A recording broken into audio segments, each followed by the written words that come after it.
The end of One Piece is approaching. The world government is taking action.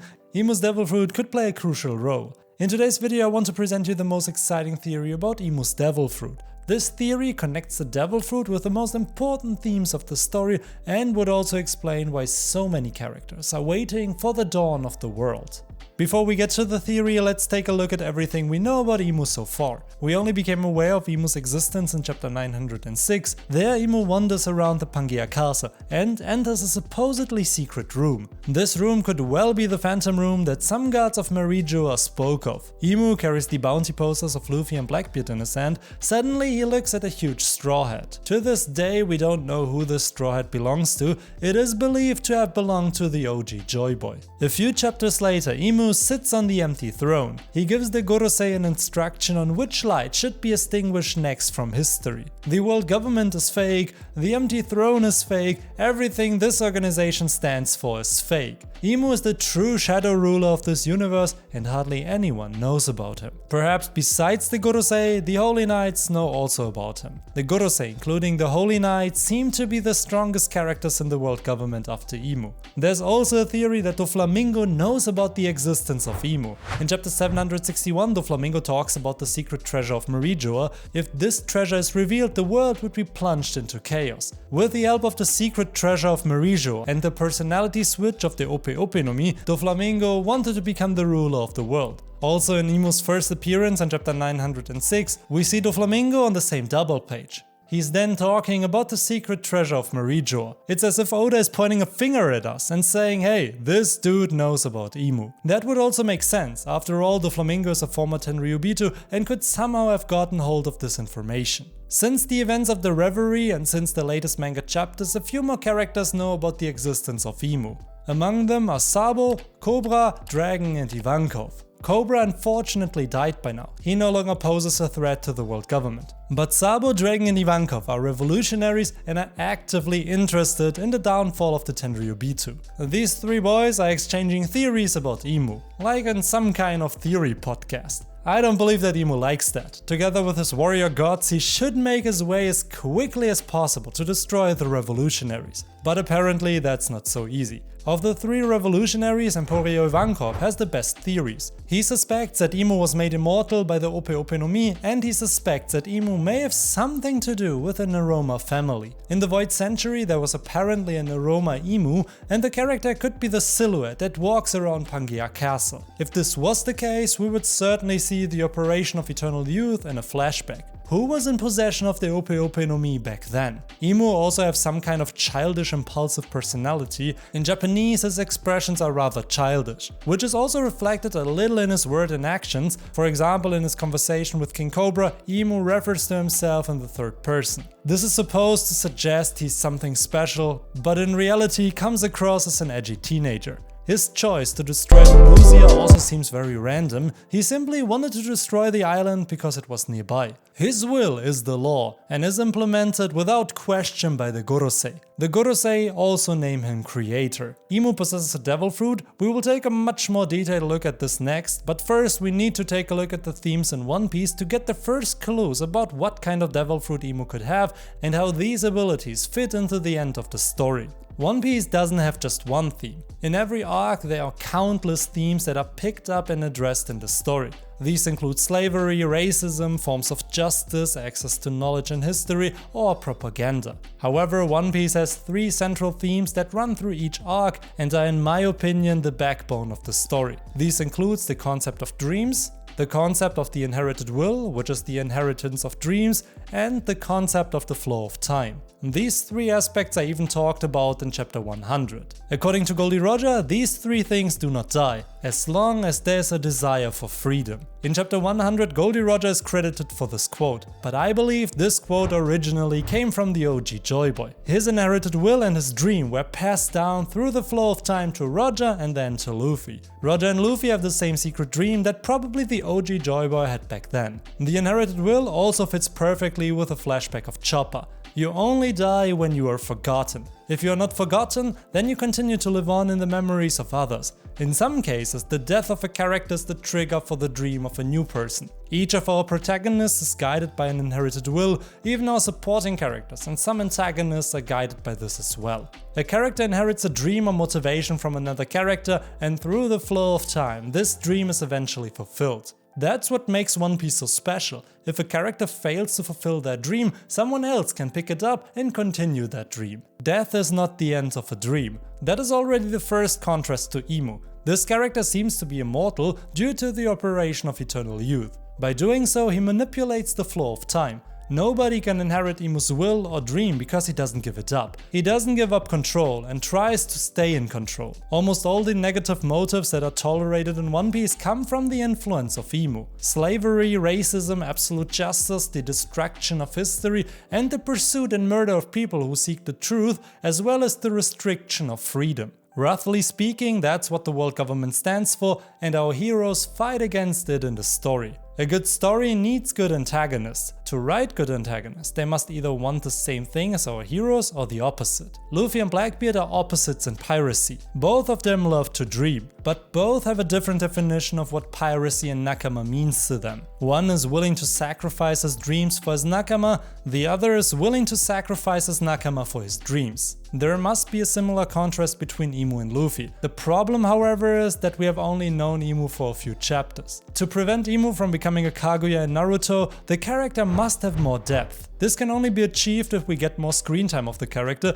I suspect that Oda's solution to this problem will be the flashback of the Void Century. The flashback to the Void Century will probably be a whole flashback arc. Oden's flashback alone took up 15 chapters and we only had to cover about 20 years. With a flashback of the Void Century, there will probably be more than 15 chapters. In this flashback, Imu can be perfectly characterized. Another problem that may arise is the lack of connection between Luffy and Imu. Luffy doesn't know Imu yet. Luffy usually develops hate towards his antagonists in an arc. It won't be any different with Imu. I've had the theory for some time that the One Piece is also a memory of the OG Joy Boy. We know from Kuma's Devil Fruit that such memory pores can exist. It could be that such a memory of Joy Boy is also waiting on Laughdale. This would allow the Straw Hat crew to experience what happened in the Lost Century, and Luffy would have a personal motivation to stop Imu. In addition to this personal conflict, Imu must also form a contrast to Luffy through his abilities. I believe that Luffy's and Imu's Devil Fruits will form the perfect contrast for each other. By the way, if you're enjoying this video so far, please consider subscribing to this channel. It helps me and the channel tremendously. For pressing the subscribe button, I will also give you a little One Piece fact. The katakana characters of the word Nerona can be composed through the kanji character for the word God.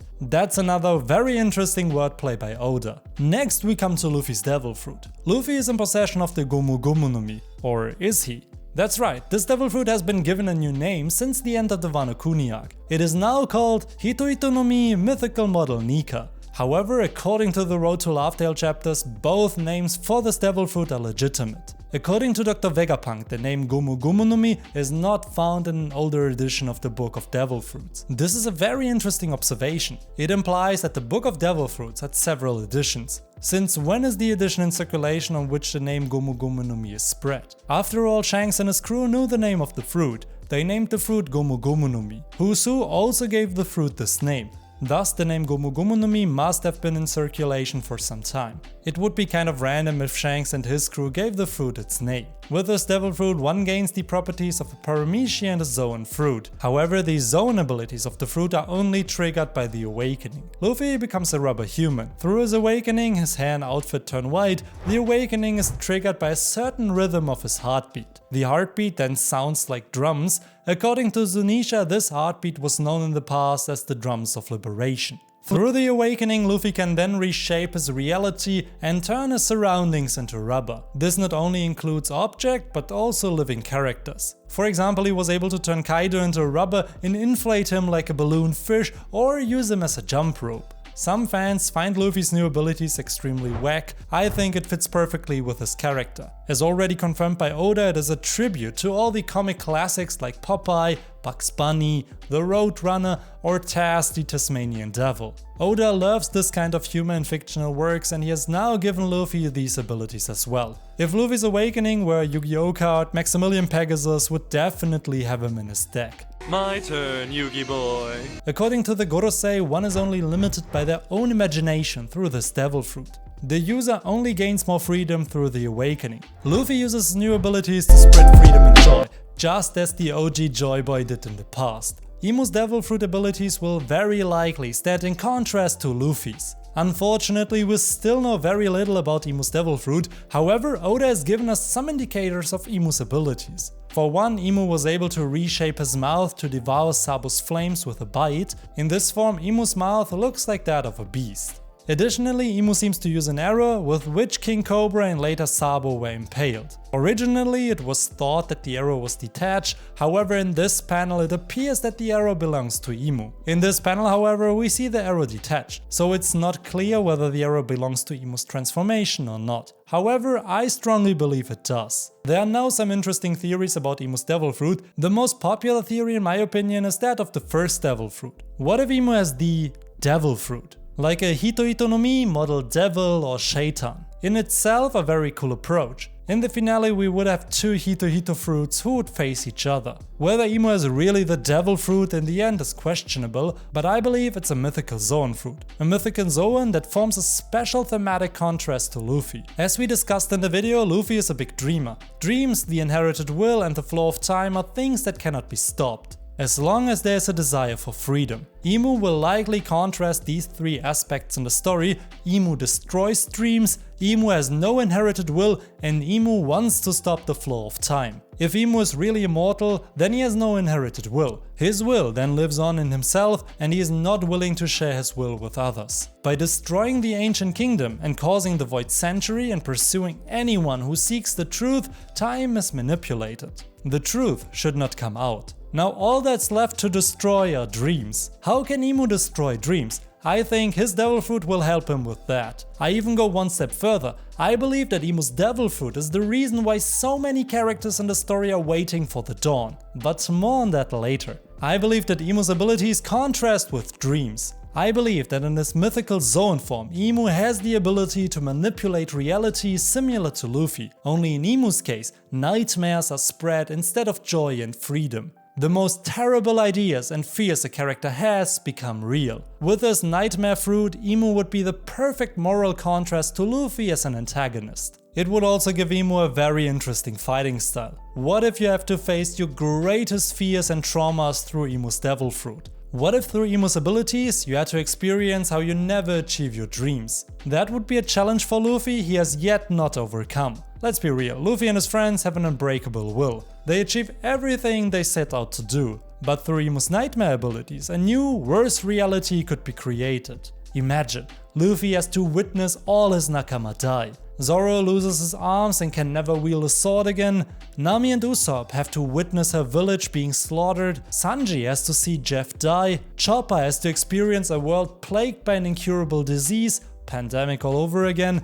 Robin has to witness the poneglyphs being destroyed and the ancient history never returning. Frankie has to experience his weapons destroying everything that is important to him. Brook has to experience Laboom dying alone, and Jinbei has to experience the whole world enslaving and oppressing the fishmen. That would be the ultimate challenge. The Straw Hats would have to experience a scenery in which their greatest fears and traumas have manifested themselves. It's like their flashbacks all over again. It's the exact opposite of their dreams. I believe that Imu is capable of such an ability. I can't explain why Imu would otherwise be Luffy's final antagonist in the story. Anything else would just not make sense. After all, Imu must be morally in contrast to Luffy and the motives of the story. The inherited will, people's dreams, and the flow of time will never end, according to Goldie Roger. Someone like Imu would try to destroy these motives. The solution to defeating Imu is another theme in the story that Oda repeatedly incorporates, namely the sun and the associated dawn. The dawn plays a special role in the story.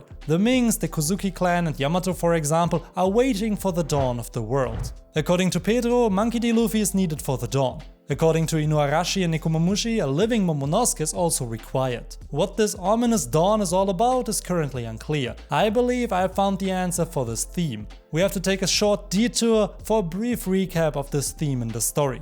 Oda has made the sun a central theme in One Piece. Luffy wears a straw hat that protects him from the sun. We have the Sun Pirates, founded by Fisher Tiger after his escape from Merijoa. Who's Who already suggests that Fisher Tiger probably knew about sun god Nika. In the flashback of Nolan and Kagara, a sun god is mentioned for the first time. Luffy dances on Skypiea similar to the memory of Who's Who of sun god Nika. Luffy also makes the sun shine on Skypiea. The giants of Elbaf celebrate a winter solstice and also worship a god, possibly the same as the ancient Shandia. The fishmen have their way to the sun. For them, the sun stands metaphorically for equality. Then we also have the sunrise on Thriller Bark. There the dawn was a negative event because it almost killed our heroes. Here Oda had already used the dawn as an important story element before we knew that characters were waiting for the dawn. For many One Piece fans, the dawn in One Piece is associated with the downfall of the world government. But why did Oda choose the dawn as a theme? The answer is really simple. If Imu really has the ability to create nightmares, then there are only two ways to defeat him. Either you don't dream because you don't sleep, like in Blackbeard's case, or you have to wake up again. And when do we normally wake up? When the sun rises and the dawn comes. So is the dawn a metaphor for waking up from the nightmare that Imu and the Gurusei have created over the last 800 years? When the dawn comes, Imu's nightmare ends, and people can finally pursue their own dreams again. After all, dreams are one of the most important themes in the story. If Imu really has a nightmare ability, it opens up a completely new discussion about how the story will end. The D-carriers are the natural enemies of the gods. Will Luffy and Blackbeard bring the dawn of the world together?